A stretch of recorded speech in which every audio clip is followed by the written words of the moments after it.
아파트 매물 폭탄이라 서울 집값 하락한다.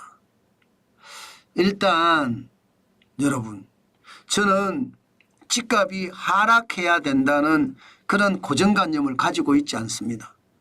제가 제목을 이렇게 달면 정환진이는 집값이 하락하기를 바라는가 봐 이렇게 평가를 하더라고요. 그렇지 않습니다. 있는 그대로의 사실을 있는 그대로 여러분에게 전할 뿐입니다.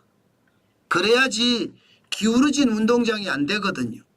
아주 평평한 운동장이 돼서 시장에서 정정당당하게 집을 사고 파는 그런 일이 벌어져야 된다. 저는 그렇게 생각을 합니다.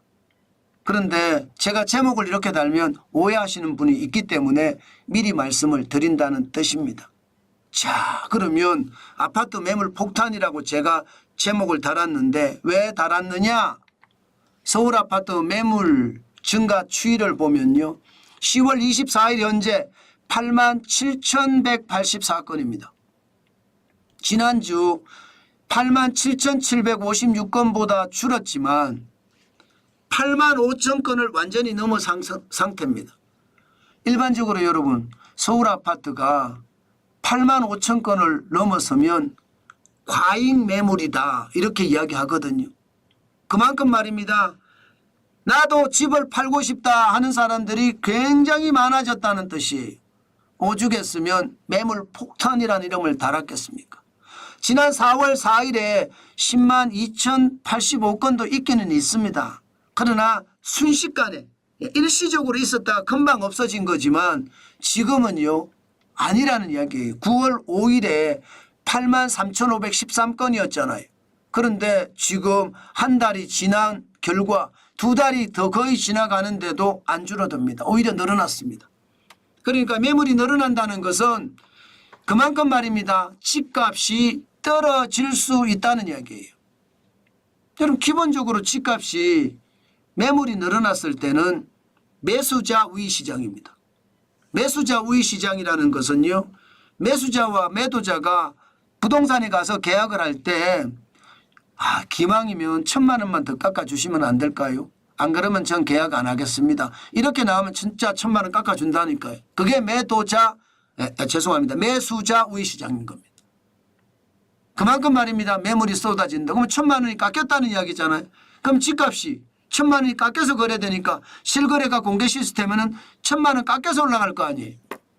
그러면 1,000만 원이 깎인 것은 집값 하락으로 이어진다 이렇게 생각을 합니다.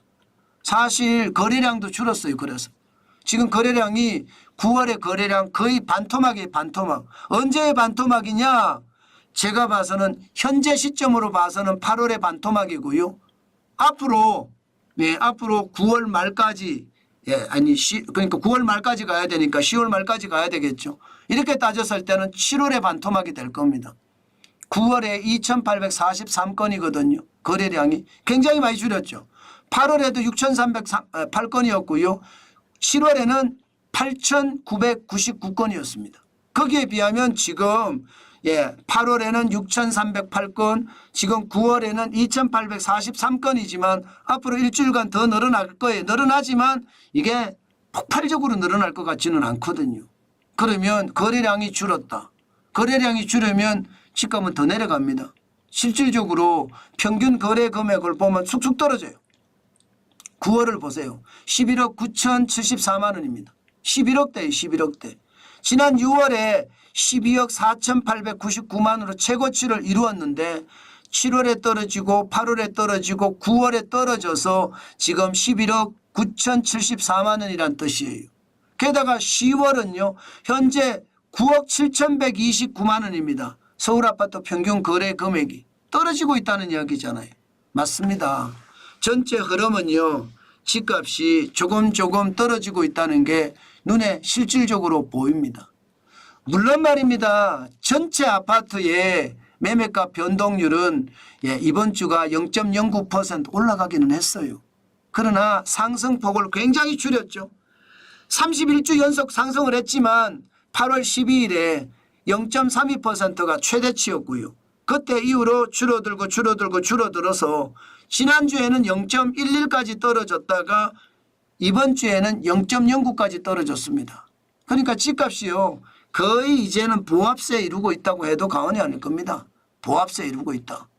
그 정도로 말입니다. 서울 아파트 값에 변화가 있다. 이런 뜻입니다. 전국 아파트 값도 마찬가지입니다.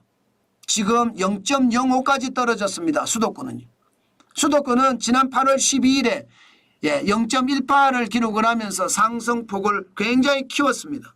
그러다가 9월 9일에는 0.15% 그리고 10월 14일에는 0.07% 그리고 10월 21일에는 0.05%까지 떨어지고 있습니다. 전체적인 흐름은 떨어지는 흐름이죠. 전국 아파트 값도 마찬가지입니다. 19주 연속 상승은 했으나 10월 21일에는 0.02% 지금 올라가고 있으니까 거의 떨어졌다고 해도 과언이 아닙니다. 전체적인 흐름을 봐서는요. 중요한 것은 여러분, 중요한 것은 오르는 지역은 오르겠지만 지금 전체적으로는 좀 떨어진다. 이런 분위기 느껴지시죠? 전세값 상승률을 보더라도 74주 연속을 상승을 했어요. 그러나 10월 21일에는 0.09% 상승하는 데 그쳤습니다. 뭔가 전세값 상승률도 뭔가 분위기가 좀 바뀐다 이렇게 이야기할 수가 있겠죠. 분명히 분위기가 바뀐다 이렇게 이야기할 수 있습니다.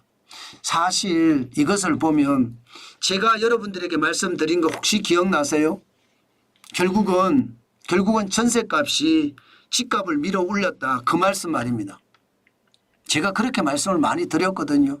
거기에 대한 대책을 빨리 만들어내야 된다는 말씀도 많이 드렸습니다. 실질적으로 보시면 2020년 7월 26일이에요. 전월세 상한제, 계약갱신 전국간제가 시행이 됐습니다. 그리고 나서 2021년 7월에 전세값이 폭등했잖아요. 그죠? 전세값이. 지금 전세가 굉장히 폭등했어요. 4억 9,922만 원이 6억 3,482만 원까지 폭등했습니다. 이거는 실질적인 지표예요. 2022년 6월에는 6억 7,792만 원 굉장히 빨리 폭등했습니다. 이때 사람들이 전세값이 미쳤다 했습니다. 그런데 이게 계약갱신 전국건제가 이게 알고 보니까 기존의 계약은 전세가 2년이었는데 이거는 4년이잖아요. 대신에 2년차가 끝나고 나면 5%만 올리도록 했습니다. 결론적으로는 전세 계약이 4년짜리라는 게예요. 4년이 되는 시점이 올해였어요. 올해 오면서 여러분 1월에 5억 3,469만 원이 1월에 5억 3,469만 원이 5월에 6억 58만 원까지 올라갔잖아요. 전세가 평균 전세가 계속 올라갔어요. 제가 이때 5월 이때 6월 이때 여러분들에게 말씀을 드렸습니다. 결국은 임대차 입법을 폐지를 시켜야지 집값 상승을 막는다. 그 말씀 말입니다. 결국은 임대차 입법이 계속 존재해서 결국은 집값이 올라갔고 집값이 올라간 게 전세값이 올라간 게 실질적인 집값을 밀어 올렸다. 이렇게 제가 말씀을 드렸는데 그 말이 맞았어요. 그런데 정부는 아무 대책 없이 사실 여소야대라는 이유 하나만 하더라도 그냥 뭐 집값이 올라가든지 말든지 놔뒀습니다. 참 답답하죠. 이런 걸 보면. 결국은 말입니다. 임대차 입법이 집값을 올렸다. 저는 그렇게 이야기합니다. 물론 유동성이 있기 때문에 올렸는 건 맞아요. 돈을 많이 풀어서 시중에 통화량이 넘쳐나기 때문에 집값이 올라간 건 맞지만 중요한 것은 임대차 입법을 제대로 수정만 했으면 집값이 이렇게까지는 안 올라갔을 겁니다. 참 그것을 보면 답답하죠. 저도 답답합니다. 도대체 뭘 하고 있는지 모르겠다 하는 게 이런 이야기예요. 결국은 전세값이 집값을 밀어 올린 건데 그거를 제대로 보지 못하고 지금 대출금리만 누구 말만 따나 기리따 잡아대니까 사실 미치겠어요. 자영업자들 대출 받아야 되거든요. 그래야지 먹고 사는데 그것까지 막아놓으니 참 환장하겠다. 시장을 잘 못 보는 것 같습니다. 그래서 더 안타깝다는 생각 오늘도 많이 해봅니다. 참 안타깝네요.